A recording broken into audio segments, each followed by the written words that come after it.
दोस्तों, आज हम एक्सप्लेन करेंगे हाल ही में थिएटर रिलीज हुई movie I want to talk. इस मूवी के जो डायरेक्टर है, इनका ट्रैक रिकॉर्ड बहुत ही अच्छा है। इन्होंने इससे पहले बेहतरीन मूवीज हिंदी सिनेमा में दिए हैं, जैसे पीकू, सरदर उधम, मद्रास कैफे, विकी डोनर, जिनके IMDb रेटिंग बहुत ही अच्छे हैं। और इसी के साथ हर एक मूवी के कहानी प्लॉट बिल्कुल भी दूसरे मूवी की तरह ओवरलैप नहीं करते। जैसे आप कभी कभी देखते होंगे कि एक डायरेक्टर सिर्फ एक ही किस्म का मूवीज बनाता है, पर इस टाइप का डायरेक्टर ये नहीं है। और मुझे ये movie I want to talk थोड़ा प्रॉमिसिंग इसलिए लगा कि आने वाले जनरेशन के लिए ये मूवी है जो कि आगे होने वाला है। बेस तो है एक कैंसर सर्वाइवर के ऊपर ये मूवी, जो कि ट्रू स्टोरी पे बेस है। तो मैंने मूवी के बारे में थोड़ा आपको ओवरव्यू पहले दे दिया है, और चलिए देरी नहीं करते एक्सप्लेनेशन शुरू करेंगे। चैनल का रीच थोड़ा डाउन है, वीडियो को देखते ही लाइक कर दीजिए। चलिए शुरू करते हैं आई वांट टू टॉक की एक्सप्लेनेशन। मूवी की शुरुआत में हम कॉर्पोरेट बेस्ट परफॉर्मिंग मैनेजर को देखते हैं, जिसका नाम अर्जुन सेन होता है। अर्जुन इंडिया से दूर USA में रहता है। अपने डिग्री वगैरह लेने के बाद वो USA शिफ्ट हो गया। अर्जुन को अपने एकेडमिक्स पे बहुत ही गर्व है। उसने MBA वगैरह की, अच्छे से अपने पढ़ाई खत्म किया, फिर वो USA आया और धीरे धीरे वो आज मैनेजिंग पोजीशन में भी पहुंच गया। और अर्जुन जिस फील्ड में है वो नन अदर देन सेल्स के हैं, मतलब मार्केटिंग तो उसको करना पड़ेगा। और अर्जुन मार्केटिंग जीनियस है। वो अपने बेटी के स्कूल तक को भी नहीं छोड़ता, उसके बच्चों से भी वो मार्केटिंग कराते हुए ये बोलता है कि आप इस कंपनी का ही पिज्जा खाइएगा, जिसका ब्रेड बहुत ही हेल्दी होता है, बच्चों के लिए अच्छा होता है। वो हमेशा मार्केटिंग के बारे में सोचता है, जैसे गोरिल्ला मार्केटिंग टाइप। इसका मतलब ये होता है कि मार्केटिंग के दुनिया में आप कुछ डिसरप्टिव कर दो कि सारे प्लेयर का नजर आपके ऊपर आ जाए, ऊपर से कंज्यूमर का भी, जहाँ पर पैसे भी कम लगते हैं और आप ऐसे कुछ कर जाओ कि दुनिया के नजर आपके ऊपर आ जाए। जैसे रेड बुल भी हमेशा कराता रहता है, या माउंटेन ड्यू भी। इधर से छलांग मार लो, हम एरोप्लेन से किसी को भेज रहे हैं, वो रेड बुल पिएगा वगैरह वगैरह। इस टाइप का आप समझ पा रहे होंगे। और अब आते हैं अर्जुन के पर्सनल लाइफ में। अर्जुन की शादी हो चुकी है, पर ये दोनों सेपरेट रहते हैं। इनके जो बच्ची है, मतलब एक लड़की है जिसका नाम होता है रिया, और ये मम्मी पापा के बीच ही अदला बदली होते रहते हैं। ऑल्टरनेटिव डेज पे वो अर्जुन के पास रहते हैं और वीकेंड में कभी कभी बाकी वो मम्मी के साथ रहती है। मैंने आपको पहले ही बताया ना, ये जेनजी जनरेशन है जो कि आगे बढ़ने के लिए रिलेशनशिप तो छोड़ो, एडजस्ट करने के लिए भी राजी नहीं है। करियर के सक्सेस के लिए वो रिलेशनशिप को नेग्लेक्ट कर देते हैं, मूवमेंट्स को नेग्लेक्ट कर देते हैं। एक्सप्लेनेशन जितना आगे जाएगा, आपको हर्ष रियलिटी उतना ही तेज तमाचा मारेगा। सब कुछ ठीक चल रहा था, अर्जुन को प्रमोशंस वगैरह पे मिल रहे थे। इसी के साथ अर्जुन एरोगेंट भी होता है बहुत ज्यादा, क्योंकि एक कंपनी की पोजीशन में रहने के लिए आपको आपके टीम से कंसिस्टेंटली काम लेना पड़ेगा। लाइक कम तनख्वाह में ज्यादा काम। आपको पता होगा कॉर्पोरेट में कल्चर है कि आपको 5 गुना 10 गुना आपको काम करके देना पड़ेगा आपके सैलरी का। अर्जुन वही करता है, क्योंकि उसका भी इंक्रीमेंट बढ़ेगा, उसका भी सैलरी बढ़ेगा, इसलिए वो अपनी टीम को भी प्रेशराइज करता है। हर एक सिचुएशन में उसको काम देता है, बहुतों को वो फायर भी कर देता है। और ऊपर से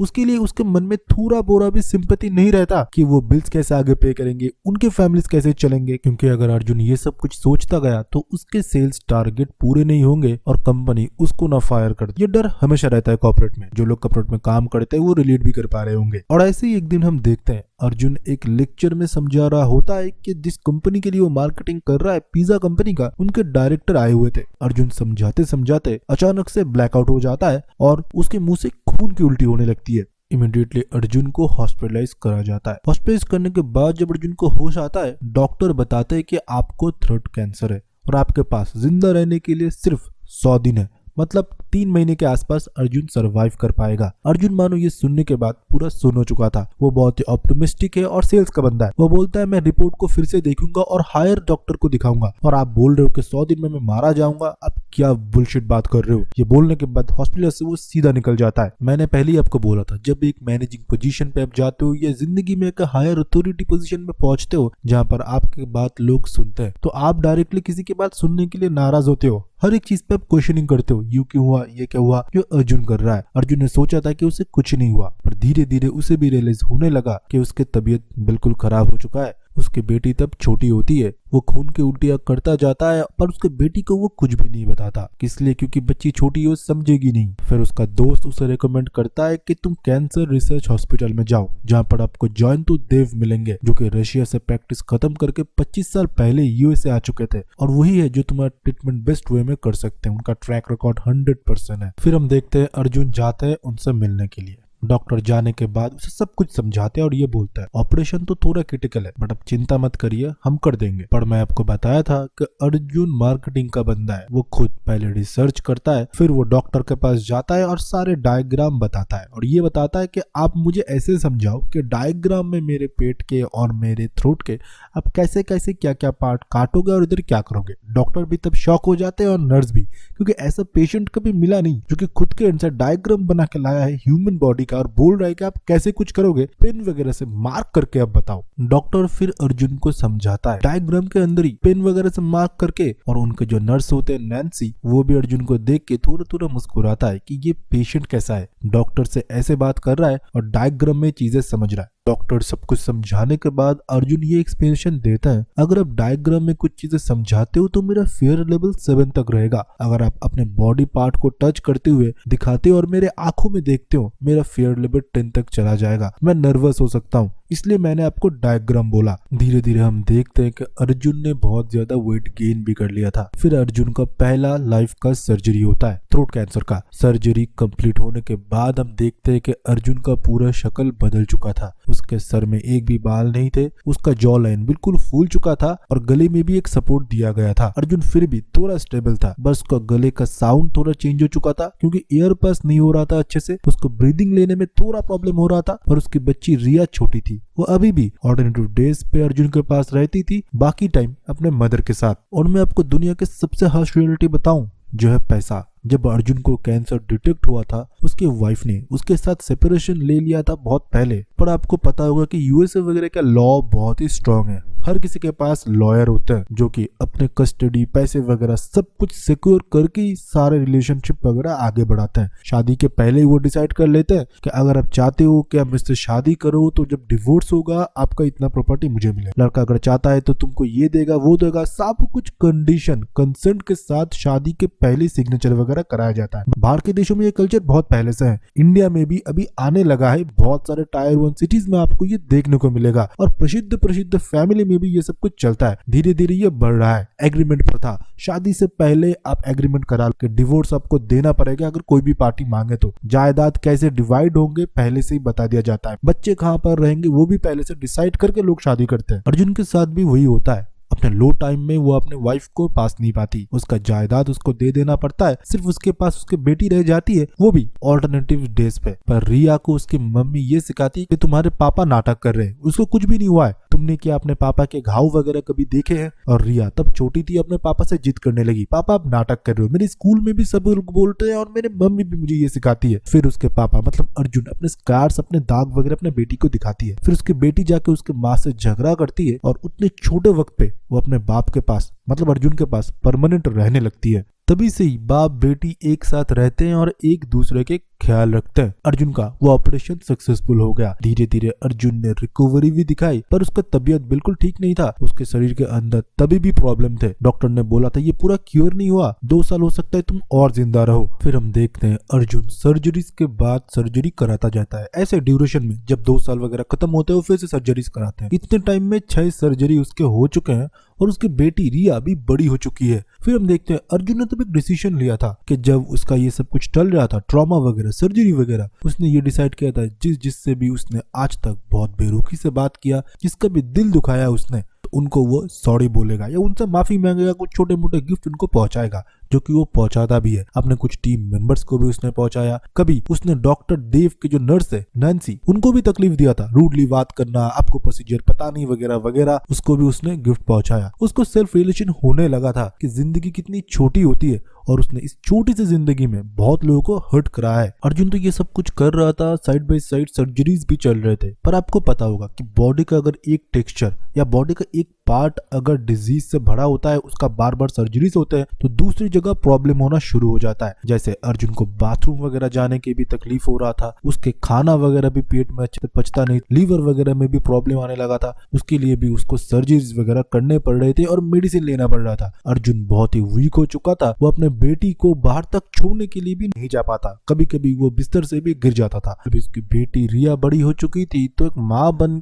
पापा के ख्याल रखा करती थी, टाइम से खाना देना, मेडिसिन देना, हॉस्पिटलाइज करवाना, ये सब कुछ दिया करा करती थी। पर अर्जुन बहुत ही ढीठ बंदा था, उसको पूरा फिट होना था। वो ये बोलता है कि मेरे गले का आवाज बाहर से जब आता है वो उतना अच्छा नहीं आता और कभी कभी लो सुनाई देता है, मुझे ब्रीदिंग में भी प्रॉब्लम होता है। तो वो ये सोचता है कि जो गले का जो पाइप है उसको थोड़ा वो बड़ा करेगा, ब्रीदिंग में प्रॉब्लम नहीं होगा, और उसका पूरे फेस का जो स्कल है, मतलब जो हमारा जॉ लाइन है, उसको भी वो तुरवाएगा और थोड़ा आगे करेगा। वो अपने एक दोस्त को ले जाता है डॉक्टर देव के पास। डॉक्टर देव सीधा इस चीज को मना कर देता है। वो बोलता है तुम फिजिकली वेल नहीं हो पर मेंटली भी अनस्टेबल हो। तुमको पता है ऐसे सर्जरीज 4 हो सकते हैं पेशेंट के अंदर, तुमने 6 करवाए हैं। अब तुम बोल रहे हो कि तुम्हारे गले के नली को तुम बड़ा करोगे, जॉ लाइन तुरवा के तुम आगे रखोगे कि तुम्हारा आवाज ठीक हो जाए और तुम ब्रीदिंग वगैरह में प्रॉब्लम ना आए। ब्रीदिंग वगैरह का प्रॉब्लम तुम्हारा रहेगा, धीरे धीरे वो नॉर्मल होगा, तुमको आदत लग जाएगी। नॉर्मल लाइफ में लौट आना बहुत ही मुश्किल है, और इतनी बार अगर तुम केमो लेते हो तुम्हारे और ऑर्गन भी काम करना बंद कर सकते हैं। ये बहुत ही रिस्की है अर्जुन।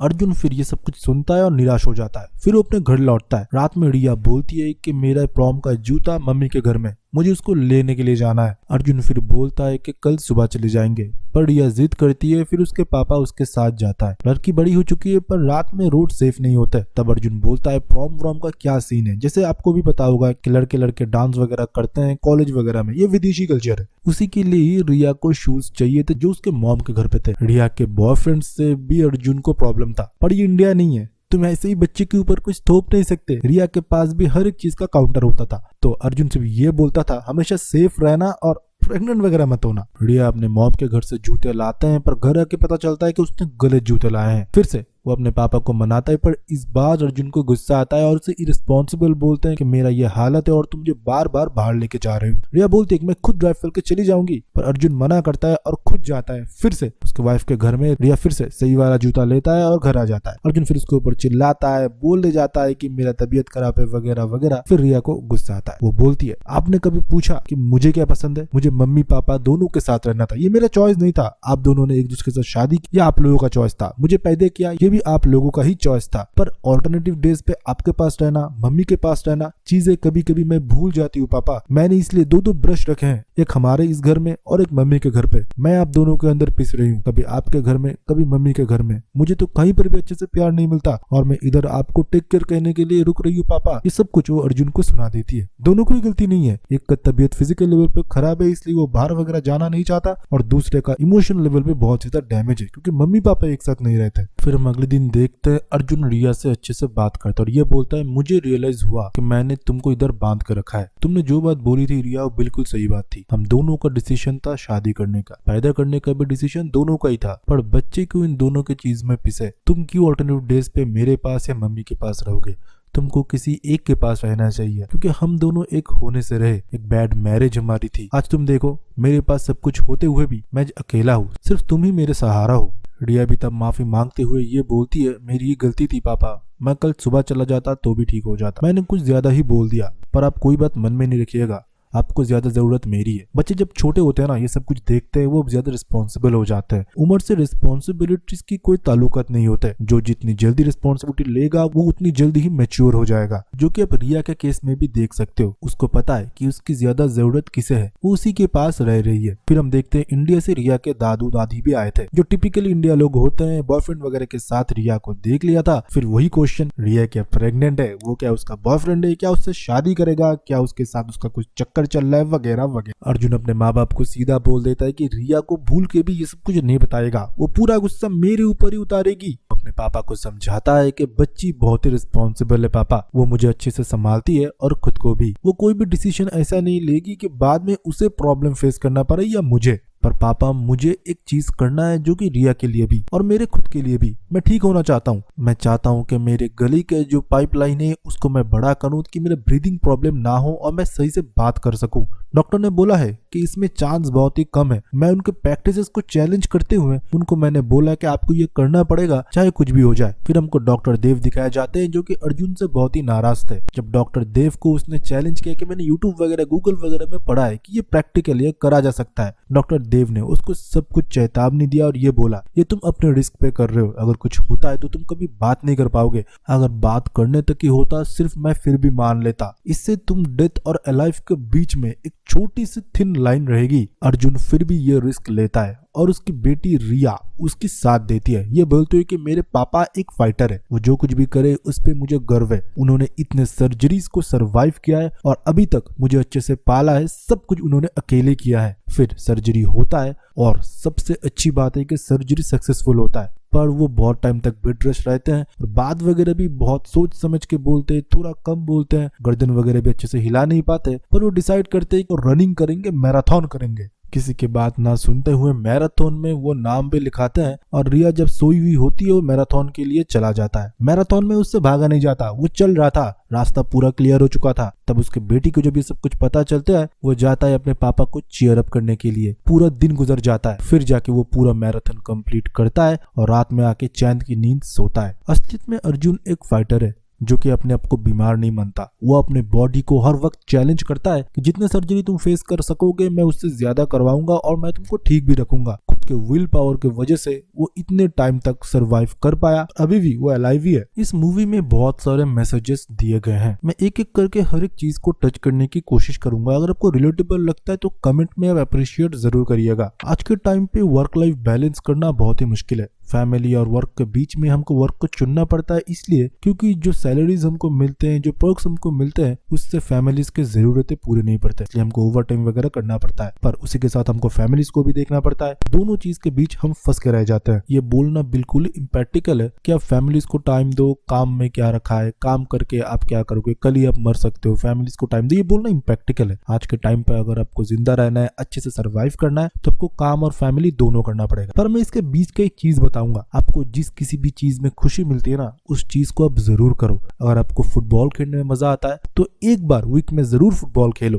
अगर आपको कोई भी स्पोर्ट्स खेलने का मन करता है, कहीं पर मूवी देखने का मन करता है, जरूर एक बार थिएटर में जाओ, क्योंकि वो खुशी रहने से ना आपका दिल अच्छा रहता है, आपका दिमाग अच्छा रहता है, पूरे महीने वर्क करने के लिए एनर्जी मिलता है। बाकी सबके साथ अच्छे से बिहेव करो, सबको ट्रीट करो अच्छे से, क्योंकि तुमको भी कोई ना कोई ऐसे ही ट्रीट करेगा जैसे आप किसी को ट्रीट करते हो। हमेशा कोशिश करो हम्बल रहने की, डाउन टू अर्थ रहने की। ये जीवन का सार है, ये मेरा बात नहीं है, भगवत गीता की बात है। जैसे आप हो आप वैसे ही दुनिया को देखोगे। अगर आप सुंदर इंसान हो तो दुनिया आपको बहुत सुंदर लगेगी। अगर आपके मन में क्रोध, नफरत या दोष है तो आप इस दुनिया में पैदा हुए एक छोटे बच्चे को भी खीन नजर से देखोगे कि यह बहुत अच्छे घर में पैदा हो गया, मुझे तो वो नहीं मिला जो इस बच्चे को आगे मिलने वाला है। तो अपने मन को सरल रखिए, किसी का बुरा मत चाहो, सिर्फ अपना भला करने की सोचो। इस मूवी में डायरेक्टर ने और एक बात को अच्छे से टच किया है। मान के चलो आपको मैं 100 करोड़ रुपए दे देता हूँ, आप बोलोगे मेरी लाइफ बन गई है। वही अगर मैं बोलूँ आपको 100 करोड़ रुपए तो मिलेंगे, पर अब कल जिंदा नहीं रहोगे। आप बोलोगे कि ये 100 करोड़ क्या, मुझे 1000 करोड़ भी नहीं चाहिए। तो जिंदगी का हर एक पल, हर एक लम्हा 100 करोड़, 150 करोड़, 200 करोड़, दुनिया के जितने भी करोड़ पैसे हो, जितने भी चीजें, उससे महंगा है। तो अपने हर एक दिन को अच्छे से जियो, प्रोडक्टिवली जियो, फैमिली के साथ जियो, खुशहाल होकर जियो।